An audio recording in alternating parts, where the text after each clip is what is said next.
Real horror story 200 साल से इस हवेली में है। रमिया बाई का खौफ आती है घुंघरुओं की आवाज। 200 साल से यूपी की इस हवेली में आती है घुंघरुओं की आवाज। तवायफ रमिया की डरावनी। कई खौफनाक हवेलियों भूतिया हवेली के किस्से अब तक आपने सुने होंगे, मगर ऐसी कोई हवेली नहीं थी जहां कोई रहता हो। इसलिए दास्तान कितनी सच है और कितनी झूठ, ये शक हमेशा बना रहता था। मगर आज जिस हवेली की कहानी हम आपको बता रहे हैं, वहां एक परिवार रहता है और साथ में रहती है रमिया, जिसे मरे 200 साल का वक्त गुजर चुका है।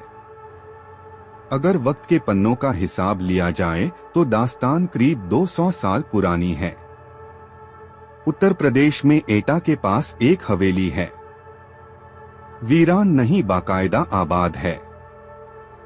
एक परिवार के लोगों से मगर तबाह है एक रूह से। जी हाँ, इस हवेली में जिंदगी और मौत साथ साथ रहते हैं। अगर हादसों के मद्देनजर फैसला लिया जाए तो यहाँ मौत जिंदगी पर बहुत भारी पड़ी है। एक रमिया अब तक कई लोगों की जान ले चुकी है। वो रमिया एक तवायफ थी जिसका कभी जलवा हुआ करता था, मगर दो भाइयों ने उस पर अपना दावा ठोक दिया। नाच देखने के दौरान झगड़ा हुआ, फिर झगड़ा शुरू हुआ और फिर इस झगड़े में जो हुआ उसकी निशानी थी एक मौत। वो रमिया झगड़े में बेमौत मारी गई। ये किस्सा है 200 साल पहले का, लेकिन आज भी वो उसी हवेली में दिखती है, नाच गाने घुंघरुओं की आवाज के साथ। हवेली में लोग रहते हैं, मगर खौफ के बीच कई असमय मौतें हो चुकी हैं। कहानी की शुरुआत होती है एक दिन से। उस दिन सूरज को आखिरी सलाम पेश कर रहा था। शाम घिर आई थी कि तभी एटा के चमकरी गांव की इस हवेली से अचानक एक चीख गूंजती है। आवाज किसी लड़की की है, कहती है, मुझे हवेली से मत निकालो, ये मेरा घर है, वरना मैं तुम सबको बर्बाद कर दूंगी। कोई कुछ समझे इससे पहले एक और चीख गूंजती है, मगर इस बार चीख में मौत की तकलीफ भी घुली हुई है। पानी पानी कराहने की आवाज के साथ कोई लड़की पानी मांगती है। ये वाकया कहीं और होता तो शायद कोई न कोई तो मदद के लिए आ भी जाता, मगर इस गांव में हर कोई डर से सहम सा जाता है, क्योंकि पिछले कई दशकों से ऐसी चीखें इस हवेली से निकलती रही हैं और लोग कांपते हुए सुबह का इंतजार करते रहे हैं। इस हवेली के मालिक सतेंद्र तोमर कहते हैं कि यहाँ पहले सब ठीक था, लेकिन धीरे धीरे ये दिक्कत बढ़ती ही गई। यहाँ घुंघरुओं की आवाज सुनाई देती थी, नाचने की आवाजें। इस तरह प्रॉब्लम क्रिएट होती रही। तांत्रिकों को बुलाया गया। कभी कभी आवाजें आती, आपको घर छोड़कर जाना पड़ेगा, ये मेरा घर है। इस तरह से हम लोगों को डर लगने लगा। हम लोग खौफ के साये में जीने लगे। लेकिन सवाल ये था कि आखिर कौन है ये लड़की और इसका इस घर से क्या रिश्ता है। क्यों दिन ढलते ही इस हवेली के पास से होकर गुजरने वाले रास्तों पर कब्रिस्तान सा सन्नाटा पसर जाता है और एक अजीब अनमनी से लड़की इस हवेली में भटकती दिखाई देती है। कभी झरोखे से झांकती तो कभी हवेली की छत से टकटकी लगाए दूर किसी मुसाफिर का इंतजार करती जिसने उसे गौर से देखा है। बताते हैं कि उसकी नजरें बर्छी की तरह कलेजे को चीरती सी लगती हैं, मगर कभी इन्हीं नजरों के दीवाने थे लोग। वो जहां खड़ी होती थी उसी के आसपास खड़े होकर लोग उसका दीदार करना चाहते थे। जिस घर में वो रहती थी उसकी खिड़की पर लोगों की नजरें टकटकी लगाए रहती हैं। इंतजार करते थे लोग कि कब खिड़की खुले और उसका दीदार हो। ऐसा जलवा था रमिया का, ऐसी हवेली जिसमें जिंदगी और मौत दोनों का बसेरा। इस हवेली के आसपास रहने वाले बुजुर्ग बताते हैं कि इस हवेली में से एक खूबसूरत सी लड़की निकलती थी, जिसे वो जब पकड़ने की कोशिश करते वो बिल्ली बन जाती थी। आज इस कोठी में जिंदगी और मौत दोनों का बसेरा है। दूसरी हवेलियों की तरह ये खाली नहीं है। यहाँ गुजरे दौर की तवायफ रमिया की रूह भी रहती है और इस कोठी के मालिकान भी, मगर मौत के साए में लगातार सांस लेती इन जिंदगियों पर क्या गुजरती है, ये बताने के लिए काफी है कई लोगों की मौत होना, क्योंकि इस हवेली ने अब तक कई अपनों को खो दिया है। हद तो ये है कि इस हवेली के बच्चे भी शैतानी करने या चहकने से पहले सोचने लगे हैं।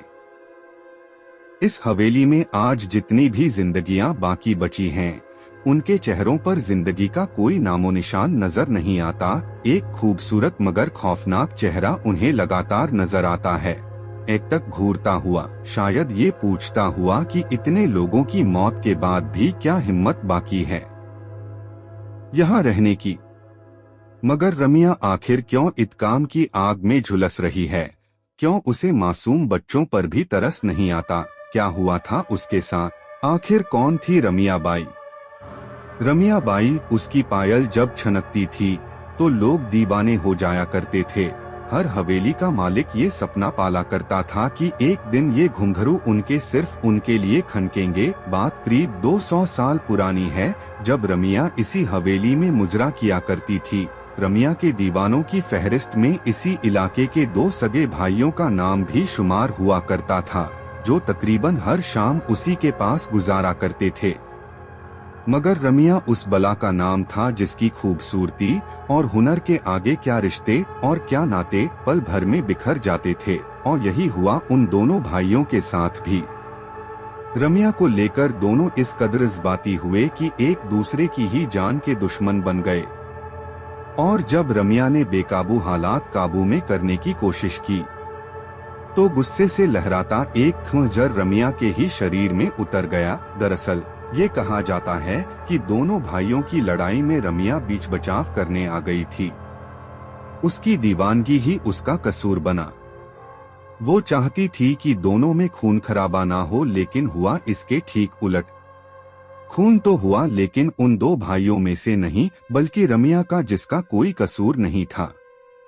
अगर कोई कसूर था तो वो उसकी खूबसूरती की कसूर था, तो उसकी दीवानगी, और कसूर था कि उसकी मचकती कमर और बलखाती चाल की, जिस पर वहां से 7 कोस दूर तक वाले भी खींचे चले आते थे।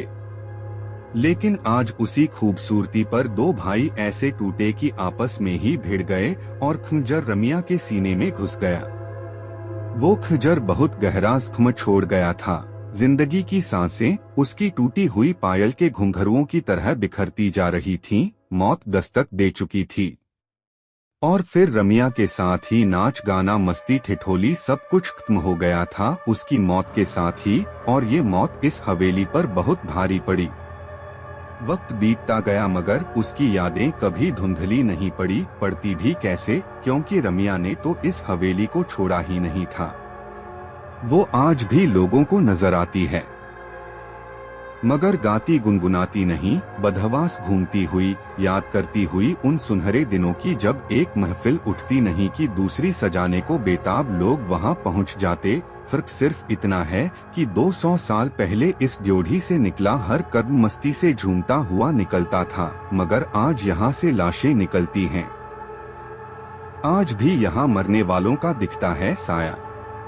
इस बारे में हवेली मालिक सतेंद्र तोमर बताते हैं कि मेरी माँ को एक दिन साया दिखाई दिया था, इसके बाद उनकी मौत हो गई थी। इस तरह रमिया का प्रकोप हमारी हवेली पर हमेशा खौफनाक साये की तरह पड़ता गया है। एक एक कर मेरे 3 बच्चे, फिर मेरी पत्नी की भी जान जा चुकी है।